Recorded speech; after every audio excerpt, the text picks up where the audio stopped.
The Royal Choultry. Retold by Learn English with AZ Stories.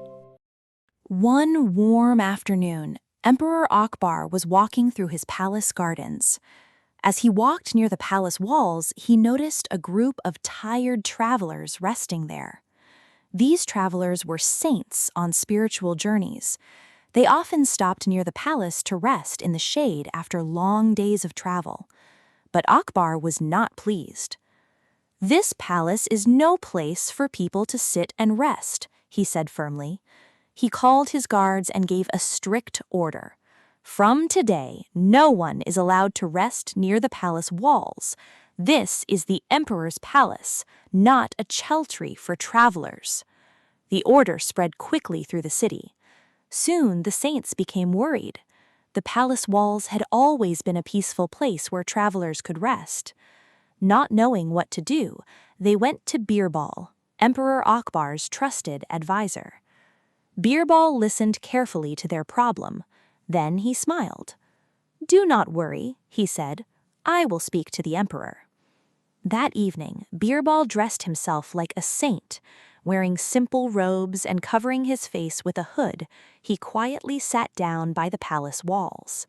Before long, the guards saw him. "Saint!" one guard shouted. "You cannot sit here. The emperor has forbidden anyone from resting near the palace walls." But the saint did not move. The confused guards went to report the matter to Akbar. Curious, Akbar came to see the stubborn saint himself. "You there," Akbar said. "This is my palace, not a public resting place. You cannot stay here." The saint calmly looked up.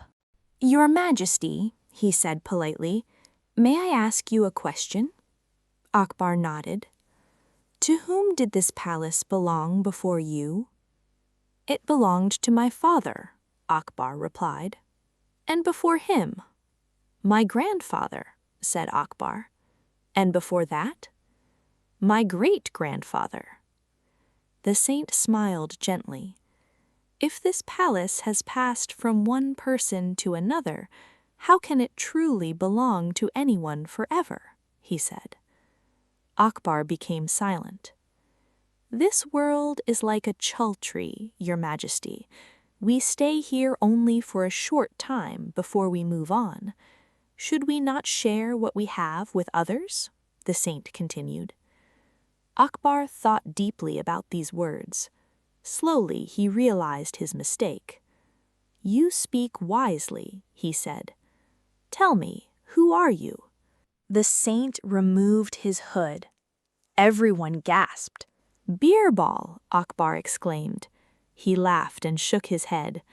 "You have opened my eyes."